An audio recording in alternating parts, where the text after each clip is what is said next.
Imagine a nation brought to its knees, not by armies, but by addiction. A global superpower in the making, crippled by greed, betrayal, and one of history's darkest trades, opium. This isn't just a story about war. It is about how a foreign drug empire reshaped the destiny of an ancient civilization. This is the chilling story of the Opium Wars, where profit ruled over humanity, and China's future was rewritten in smoke and silver. Let's rewind to the early 1800s. China was a powerhouse. It had silk, porcelain, tea luxuries that Europe couldn't get enough of. But there was one problem.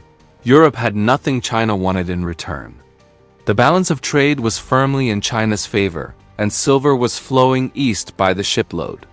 For Britain, this was unsustainable. Their coffers were bleeding silver.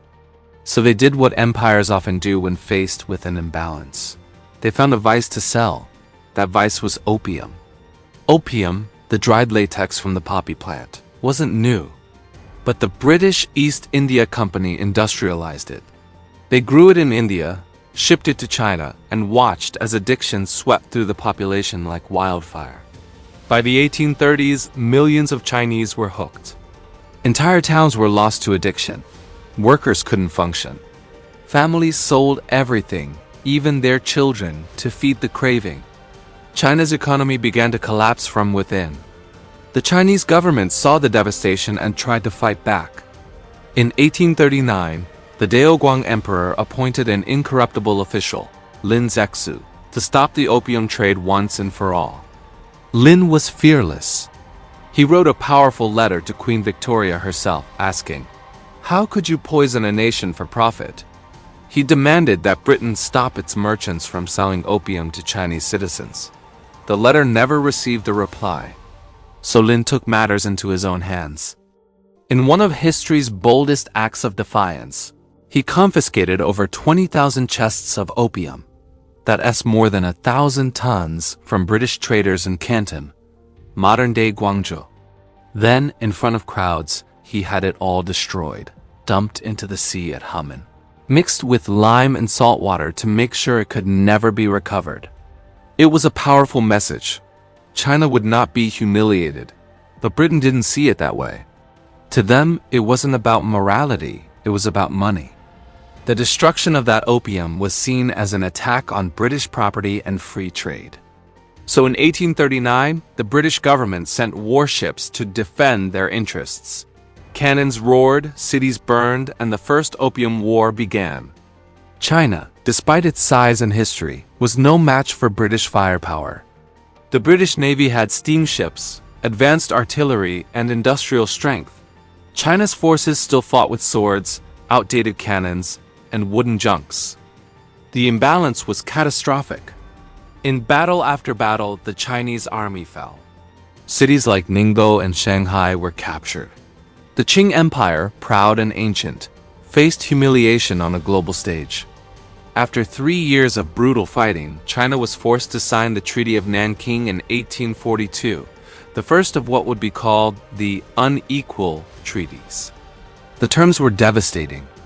China had to open its ports to British trade, pay massive reparations, and hand over Hong Kong to Britain.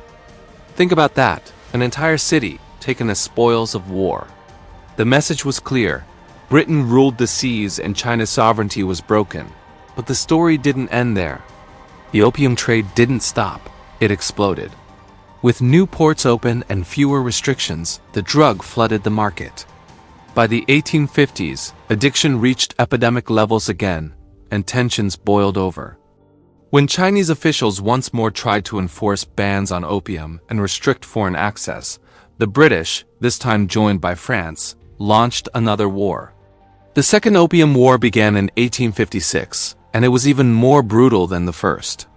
This time, Western powers weren't just after opium profits, they wanted total access to China as markets. The Chinese resisted fiercely, but again, outdated weapons and poor coordination doomed them. In 1860, Anglo-French forces marched into Beijing, looting the capital and committing atrocities that still echo in history. The crown jewel of Chinese art and culture, the old summer palace, Yuanmingyuan, was burned to the ground, its treasures stolen and scattered across the world. The result? Another humiliating treaty. The Treaty of Tientsin forced China to legalize the opium trade, open even more ports, allow foreign missionaries, and give Western powers more control than ever before. What began as a battle over trade became a complete dismantling of China's autonomy. And here's where the consequences run even deeper. The Opium Wars marked the start of what Chinese historians call the Century of Humiliation. For over 100 years, foreign powers carved up China's territory, dictated its policies, and exploited its resources. The wars weakened the Qing dynasty, fueled domestic uprisings like the Taiping Rebellion, and left scars that shaped China's modern identity. But let's step back for a second. What made this story so dark and so unforgettable wasn't just the politics or the wars, it was the human cost. Imagine entire communities addicted to a drug pushed by foreign merchants for profit, families destroyed, villages emptied. A civilization built on thousands of years of tradition, eroded by greed. By the late 19th century, the opium crisis had become so massive that even the British began to face moral backlash at home. Critics accused their government of hypocrisy, preaching civilization abroad while fueling addiction overseas. But the damage was done. By 1900, an estimated 13 million Chinese were dependent on opium. China wouldn't truly begin to recover until the 20th century, under new leaders who sought to restore national pride and independence. The memory of the Opium Wars became a driving force behind reform, revolution, and modernization. Leaders like Sun Yat-sen and later Mao Zedong invoked the humiliation of the opium era to unite the people and build a stronger China. And yet the legacy of those wars lives on. Which side of that mirror do we stand on today? Don't forget to like, subscribe, and share your thoughts, because understanding the past is the first step to preventing history from repeating itself.